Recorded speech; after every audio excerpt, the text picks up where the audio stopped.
Hello students. आजकल हम class 12th UP board NCERT physics का चैप्टर 1 वैद्युत आवेश एवं क्षेत्र पढ़ रहे हैं। तो इसका हमारा दूसरा टॉपिक है कि घनकोण किसे कहते हैं। ठीक, आज हमें घनकोण के बारे में पढ़ना है। तो घनकोण समझने से पहले हमें एक बात समझनी होगी कि क्षेत्रफल सदिश क्या होता है। ठीक, तो समझते हैं कि क्षेत्रफल सदिश क्या होता है। क्षेत्रफल का मतलब होता है कि जिसके पास लंबाई होती है और चौड़ाई होती है। ठीक, क्षेत्रफल का मीन्स क्या होता है कि लंबाई और चौड़ाई का होना। सदिश का मतलब क्या होता है? सदिश का मतलब होता है कि जिसके पास परिमाण भी होता है और दिशा भी होती है।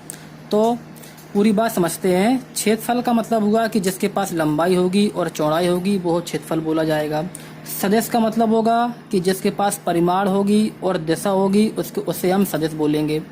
ठीक है, लेकिन जिसके पास लंबाई होती है और चौड़ाई होती है उसे हम क्या बोलते हैं? देखो, पृष्ठ बोलते हैं। क्या बोलते हैं? पृष्ठ।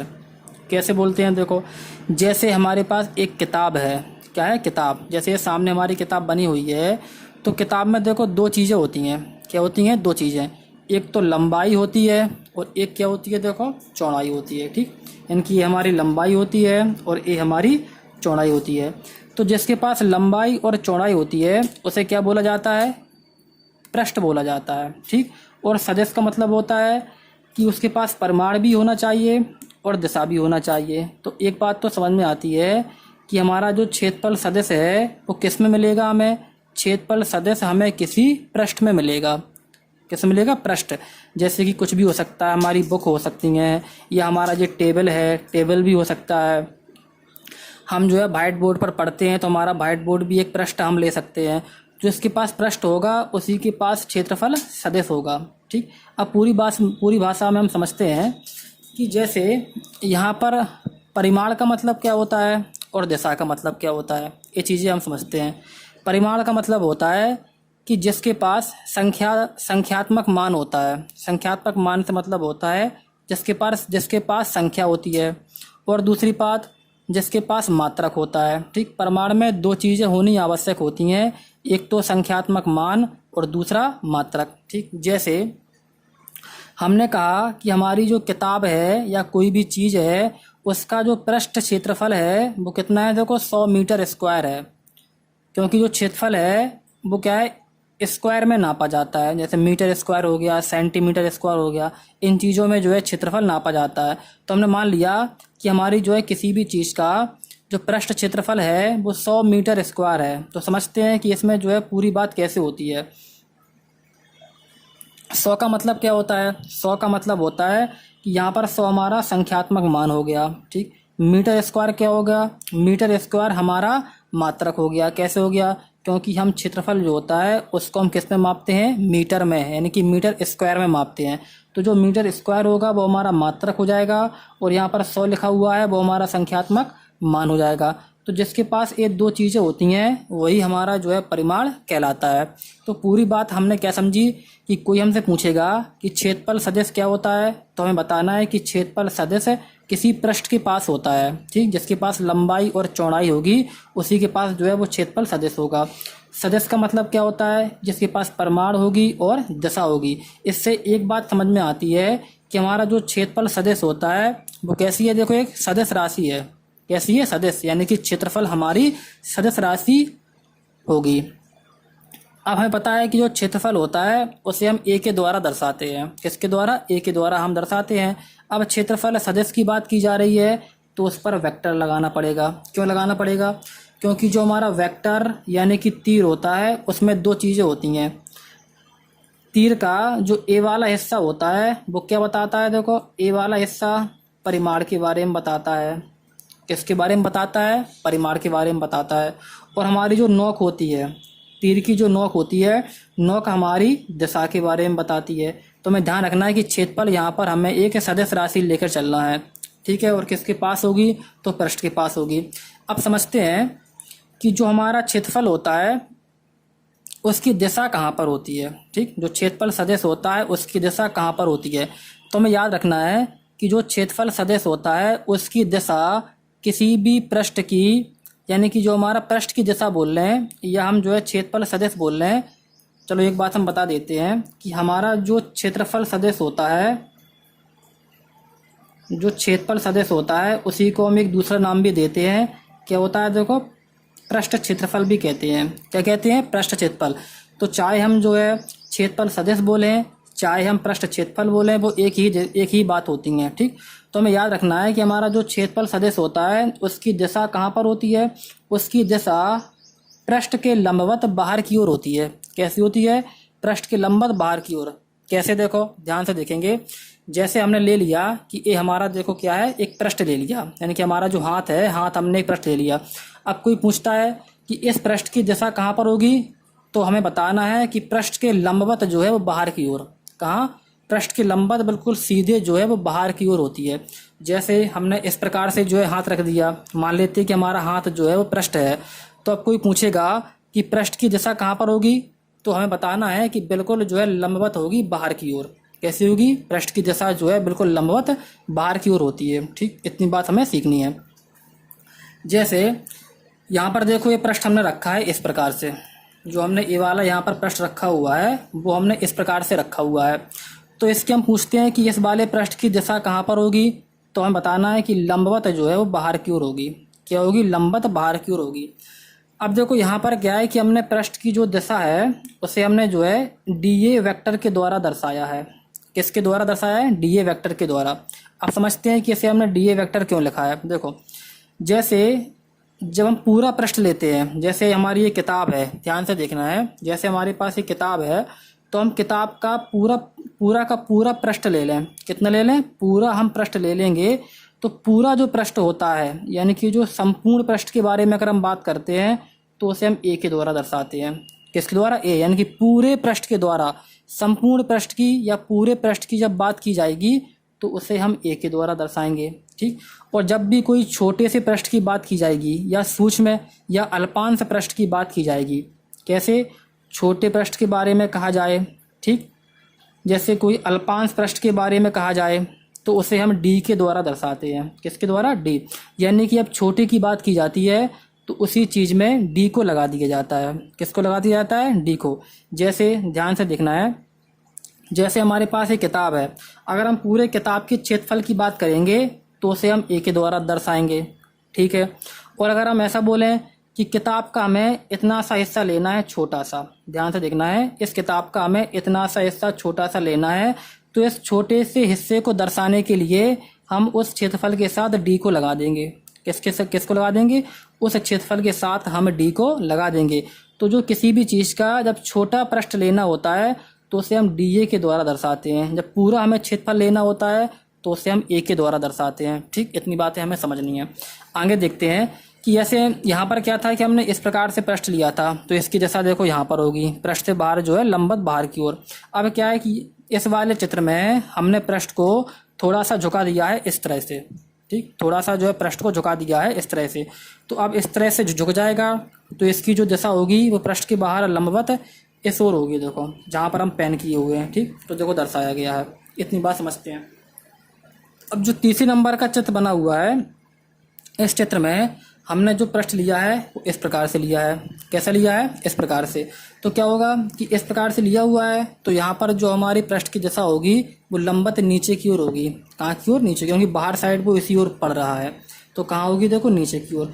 जब ऐसा रखा हुआ था थोड़ा तिरछा तो इस टाइप से था, जब ऐसा रखा हुआ था तो इस टाइप से था, जब ऐसा कर दिया तो इस टाइप से हो गया। ठीक, और अगर ऐसा रखा होता तो इस टाइप से होता। ठीक, ऐसा अगर हम रख देते, ठीक है, कैसा? देखो ऐसा अगर रखा होता ऐसा तो कहाँ होता? देखो बाहर की साइड जो है ऊपर की ओर होता। ठीक, इतनी बातें तो हम समझ गए होंगे। आगे हम पढ़ते हैं कि घनकोण क्या होता है। ठीक, घनकोण के बारे में हमें समझना है। तो घनकोण में क्या होता है? किसी बिंदु पर किसी पृष्ठ द्वारा अंतरित कोण घनकोण कहलाता है। यानी कि जैसे घनकोण में क्या होता है? कोई भी एक पृष्ठ होता है। क्या होता है? पृष्ठ। पृष्ठ का मतलब क्या होता है? जिसके पास लंबाई भी होती है और चौड़ाई भी होती है। ठीक, लेकिन हमें याद रखना है कि जो घनकोण है वो किसी पृष्ठ के द्वारा बनाया जाता है और उसके केंद्र पर बनाया जाता है। कहाँ पर? केंद्र पर।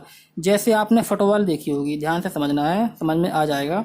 जैसे आपने फुटबॉल देखी है तो फुटबॉल में कई सारे पृष्ठ होते हैं। क्या होते हैं? कई सारे पृष्ठ। क्योंकि फुटबॉल में आपने देखा होगा कि एक नीले कलर का भी पृष्ठ लगा होता है, उसमें एक पीले कलर का भी जो है पृष्ठ लगा होता है, एक वाइट कलर का भी जो है छोटा सा टुकड़ा लगा होता है। तो जो छोटे छोटे उसमें टुकड़े लगे होते हैं फुटबॉल में, उनको हम पृष्ठ बोलते हैं। तो उन्हीं छोटे छोटे टुकड़ों में से हम कोई भी एक छोटा सा टुकड़ा ले लेंगे और उस छोटे से टुकड़े के द्वारा हम उस फुटबॉल के केंद्र पर एक कोण बनाएंगे। क्या बनाएंगे? उस फुटबॉल के केंद्र पर हम एक कोण बनाएंगे। उसी कोण को हम क्या बोला जाता है? घनकोण बोला जाता है। क्या बोला जाता है? घनकोण। समझते हैं पूरी बात, ठीक है। जैसे हमने क्या ले लिया? एक गोला ले लिया। क्या ले लिया? गोला। हमें एक बात और याद रखनी है कि हमारा जो घनकोण होता है वो गोले के केंद्र पर बनता है, वृत्त के केंद्र पर नहीं बनता है। क्यों नहीं बनता है? क्योंकि हमारा जो गोला होता है, गोले में देखो यहाँ पर क्या है? घन लिखा हुआ है। क्या लिखा हुआ है? घन। तो घन का मतलब क्या होता है? जिसके पास लंबाई भी होनी चाहिए, चौड़ाई भी होनी चाहिए, ऊंचाई भी होनी चाहिए। तो उसी में हमारा जो है घनकोण बनता है। तो गोले के पास लंबाई भी होती है, चौड़ाई भी होती है और ऊंचाई भी होती है। इसीलिए जो है घनकोण हमेशा कहाँ बनता है? गोले पर बनता है। लेकिन हमारा जो घनकोण है वो किसी भी वृत्त पर नहीं बनेगा, वृत्त पर नहीं बनता है। क्यों नहीं बनता है? क्योंकि वृत्त पर लंबाई होती है और चौड़ाई होती है, ठीक, लेकिन ऊंचाई नहीं होती है। क्यों नहीं होती है? क्योंकि वृत्त जो है वो 2D फिगर होता है, 2 डायमेंशनल फिगर होता है, द्विमीय फिगर होता है। लेकिन हमारा जो गोला होता है, गोला हमारा 3D फिगर होता है। कैसा होता है? 3D, यानी कि 3 डायमेंशनल। तो जो भी चीज़ें 3 डायमेंशनल होती हैं उनके पास लंबाई भी होती है, चौड़ाई भी होती है और ऊंचाई भी होती है। तो ध्यान रखना है कि घनकोण हमेशा गोले में बनता है। कहाँ बनता है? गोले पर बनेगा, वृत्त पर नहीं बनता है, ठीक है। तो जैसे हमने एक गोला ले लिया, मान लो जो है फुटबॉल ले ली, तो उस फुटबॉल का हमने छोटा सा पृष्ठ ले लिया। कितना छोटा सा? पूरा नहीं, पूरे वाले पृष्ठ को हमने मान लिया कि पूरा पृष्ठ है वो कितना है? देखो ए है, पूरा पृष्ठ हमने ए मान लिया। तो हमने उस जो है गोले का एक छोटा सा हमने पृष्ठ ले लिया, यानी कि छोटा सा हमने एक हिस्सा ले लिया। अब उस छोटे से हिस्से के द्वारा हम उस गोले के केंद्र पर एक कोण बनाएंगे। क्या बनाएंगे? कोण। यानी कि इस पृष्ठ के द्वारा हम गोले के केंद्र पर एक कोण बनाएंगे। तो हमारे जो है गोले के केंद्र पर जो कोण बन रहा है इस प्रकार से ए वाला, इसी को हम क्या बोलते हैं? इसी को हम घनकोण बोलते हैं। क्या बोलते हैं? घनकोण। और घनकोण को हम किससे करते हैं प्रदर्शित? देखो, ओमेगा से प्रदर्शित करते हैं। किससे? ओमेगा से। W के प्रकार का होता है, इसे हम ओमेगा पढ़ते हैं। हमने क्या सीखा कि किसी भी जो है गोले के एक पृष्ठ द्वारा उसके जो है केंद्र पर बना हुआ कोण क्या कहलाता है? घनकोण कहलाता है, और इसे हम ओमेगा से प्रदर्शित करते हैं, ठीक है। अब जैसे हमने एक जो है आकृति हमने दूसरी ले ली, ठीक है। अब आकृति वो कैसी भी हो सकती है, ठीक, जरूरी नहीं है कि गोला आकार हो, किसी भी प्रकार की आकृति हो सकती है। तो जैसे हमने जो है एक दूसरे प्रकार की हमने जो है आकृति ले ली इस प्रकार की, ठीक है। तो हमने इस आकृति का एक छोटा सा पृष्ठ ले लिया, ध्यान से समझना है। इस आकृति का हमने छोटा सा पृष्ठ ले लिया इसी तरह से। तो इसी जो है छोटे से पृष्ठ के द्वारा इसके केंद्र पर जो कोण बनेगा उसे हम क्या नाम देंगे? उसे हम घनकोण नाम देंगे। क्या नाम देंगे? घनकोण। और घनकोण को हम ओमेगा से प्रदर्शित करते हैं, ठीक। इतनी बातें हमें समझनी है, ठीक।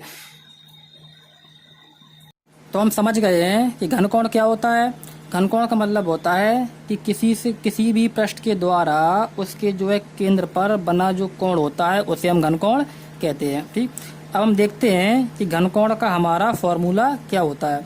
तो घनकोण का हमारा फॉर्मूला होता है, घनकोण बराबर होता है पृष्ठ क्षेत्रफल बटे त्रिज्या का स्क्वायर। क्या होता है? घनकोण बराबर होता है पृष्ठ क्षेत्रफल बटे त्रिज्या का स्क्वायर। क्यों होता है? जैसे आपने एक कोण का देखो फॉर्मूला पढ़ा होगा, किसका? कोण का आपने फॉर्मूला पढ़ा होगा। कोण बराबर होता है चाप बटे त्रिज्या। क्या होता है? चाप बटे त्रिज्या। ये कहाँ पर उपयोग में लाया जाता है? ये जो है हमारे सर्किल में उपयोग में लाया जाता है। कहाँ पर? सर्किल, यानी कि वृत्त में। वृत्त में जो है उपयोग में लाया जाता है। तो वृत्त में क्या बनता है? देखो, कोण बनता है, ठीक। वृत्त में क्या बनता है? देखो, कोण। तो क्या होता है, लेकिन हमें ध्यान रखना है घनकोण के लिए फॉर्मूला क्या होता है। घनकोण के लिए हमारा फॉर्मूला होता है पृष्ठ क्षेत्रफल, वहाँ पर चाप होता है तो यहाँ पर क्या होती है? देखो, क्षेत्रफल होता है। वहाँ पर क्या होता है? त्रिज्या होती है तो यहाँ पर क्या होता है, त्रिज्या का स्क्वायर होता है। ठीक, तो याद रखना है घनकोण बराबर होता है पृष्ठ क्षेत्रफल बटे त्रिज्या का स्क्वायर। तो हम देखते हैं घनकोण को हम कैसे दर्शाएंगे। देखो घनकोण को हम डी ओमेगा दर्शाएंगे। क्यों दर्शाएंगे, क्योंकि हमने यहाँ पर छोटा सा पृष्ठ लिया है। कितना छोटा सा, तो छोटे से पृष्ठ के द्वारा जो हमारा कोण बनेगा वो भी हमारा कैसा बनेगा, देखो छोटा सा बनेगा। कैसा, छोटा सा। जब हम पूरा पृष्ठ लेंगे, ध्यान समझना है, जब हम पूरा पृष्ठ ले लेंगे तो पूरे पृष्ठ के द्वारा जो हमारा कोण बनेगा उसे हम ओमेगा कहेंगे। क्या कहेंगे, ओमेगा। ओमेगा का मतलब होता है संपूर्ण घनकोण। लेकिन जब हम छोटा सा पृष्ठ लेंगे तो छोटे से पृष्ठ के द्वारा जो घनकोण बनेगा उसे हम डी ओमेगा बोलेंगे, क्योंकि छोटे के लिए हमें डी लगाना पड़ता है। ठीक, तो घनकोण इस छोटे से पृष्ठ के लिए तो डी ओमेगा हो जाएगा। अब पृष्ठ क्षेत्रफल कितना होता है, देखो डी ए, क्योंकि हमने छोटा सा पृष्ठ लिया है तो डी ए बटे क्या होता है, त्रिज्या का स्क्वायर। ठीक है, तो क्या हो जाएगा, आर स्क्वायर हो जाएगा। ठीक है, अब क्या है कि हम एक काम करते हैं, अब हम निकालते हैं कि संपूर्ण पृष्ठ के लिए हमारा घनकोण कितना होगा। अभी हमने छोटा सा पृष्ठ लिया है, अब हम निकालेंगे कि संपूर्ण पृष्ठ के लिए हमारा जो घनकोण है वो कितना निकलेगा। तो निकलेंगे, हम लिखेंगे संपूर्ण पृष्ठ के लिए कितना हो जाएगा। अब संपूर्ण पृष्ठ के लिए हमारा क्या होता है कि जब हमें किसी छोटी सी चीज़ को पूरा करना होता है, ध्यान से सुनना है, जब हमें किसी छोटी सी चीज़ को पूरा करना होता है यानी कि संपूर्ण करना होता है, तो उसमें हम समाकलन लगा देते हैं। क्या लगा देते हैं, देखो समाकलन। जो मैथ वाले स्टूडेंट होंगे उन्हें समझ में आता होगा, लेकिन जो बायो वाले होंगे उन्हें थोड़ा सा याद करना पड़ेगा कि जब हमें छोटी सी चीज़ को पूरा करना होता है तो हमें वहाँ पर समाकलन की ज़रूरत पड़ जाती है। तो हमने देखो ये समाकलन लगा दिया, और बीच में जो गोला लगा है, गोला का मतलब होता है कि हम जो है किसी गोले के लिए कर रहे हैं। किसके लिए, किसी हम गोले के लिए पढ़ रहे हैं। तो समाकलन का मतलब क्या होता है, समाकलन का मतलब होता है कि किसी भी चीज़ को जो है पूरा करना होता है, छोटी सी चीज़ को बड़ा करना होता है। और बीच में जो गोला लगा है, गोला का मतलब क्या होता है कि जो है हम गोले के लिए पढ़ रहे हैं, तो हम यहाँ पर गोला लगा देंगे। ठीक, तो क्या हो जाएगा, देखो अब यहाँ पर क्या था कि छोटा था, देखो ध्यान समझना है, यहाँ पर डी ओमेगा लिखा था। डी ओमेगा का मतलब क्या था, छोटी सी चीज़। जब हमने जो है संपूर्ण कर दिया, समाकलन लगा दिया, तो यहाँ से डी हट जाएगी। ठीक, क्योंकि हम पूरे के लिए बात कर रहे हैं। जब पूरे के लिए बात करेंगे तो डी हमारा हट जाएगा। तो कितना हो जाएगा, ओमेगा बराबर है तो बराबर है, ऊपर कितना है देखो लिखा था D A upon R square, तो D A upon R square. अब हमें क्या पूरा करना है, पूरे के लिए निकालना है, तो इसमें भी हम जो है समाकलन का चिन्ह लगा देंगे।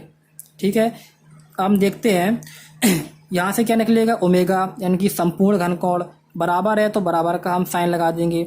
अब क्या होता है कि देखो हमें जो है, हमने छोटा सा पृष्ठ ले लिया था, अब इस छोटे से पृष्ठ को हमें पूरा पृष्ठ बनाना है। क्या बनाना है, पूरा पृष्ठ बनाना है। तो हमें पता है कि गोले का जो क्षेत्रफल होता है, ए का मतलब क्या होता है, ए का मतलब होता है क्षेत्रफल। अब हमें पूरे गोले का क्षेत्रफल निकालना पड़ेगा। ठीक है, हम संपूर्ण ले रहे हैं, तो हमें पता होता है कि गोले का क्षेत्रफल है वो कितना होता है, 4 पाई आर स्क्वायर। तो हमने जो है यहाँ पर डी ए की जगह पर संपूर्ण हम निकाल रहे हैं, तो 4 पाई आर स्क्वायर लिख देंगे। अपॉन में कितना है, देखो हमारा आर स्क्वायर है, आर स्क्वायर से आर स्क्वायर हमारा कट जाएगा, तो ओमेगा बराबर क्या निकलेगा, ओमेगा बराबर यहाँ से हमारा बचेगा 4 पाई। ठीक है, तो इतनी बात हम समझ गए कि हमारा जो किसी भी गोले पर जो संपूर्ण घनकोण होता है वो कितना होता है, 4 पाई। कोई पूछता है कि किसी भी जो है गोले पर संपूर्ण घनकोण का फॉर्मूला कितना होता है, तो हमें बता देना है 4 पाई। कितना, 4 पाई। ठीक है, इतनी बात हम समझते हैं। हम सीखते हैं कि घनकोण के जो है मात्रक क्या होता है, घनकोण की विमा क्या होती है। ठीक है, और यह कैसी राशि होती है, सब चीज़ें हम जानकारी करते हैं। ठीक, ध्यान से देखना है, हमें ध्यान रखना है घनकोण का मात्रक क्या होता है। घनकोण का मात्रक होता है स्टेरेडियन। क्या होता है, स्टेरेडियन, हमें याद करना है। कोण का क्या होता है, देखो आपको पता होगा कोण का मात्रक क्या होता है, देखो रेडियन होता है। ठीक, तो क्या है, घनकोण क्या होता है, स्टेरेडियन होता है। हम सीखते हैं कि इसकी विमीय सूत्र क्या होता है, यानी कि विमा क्या होती है। तो हमारा फॉर्मूला होता है डी ओमेगा बराबर D A upon R square. ठीक, डी ए क्या है, देखो एक क्षेत्रफल है। क्षेत्रफल में क्या होता है, देखो लंबाई गुणा चौड़ाई।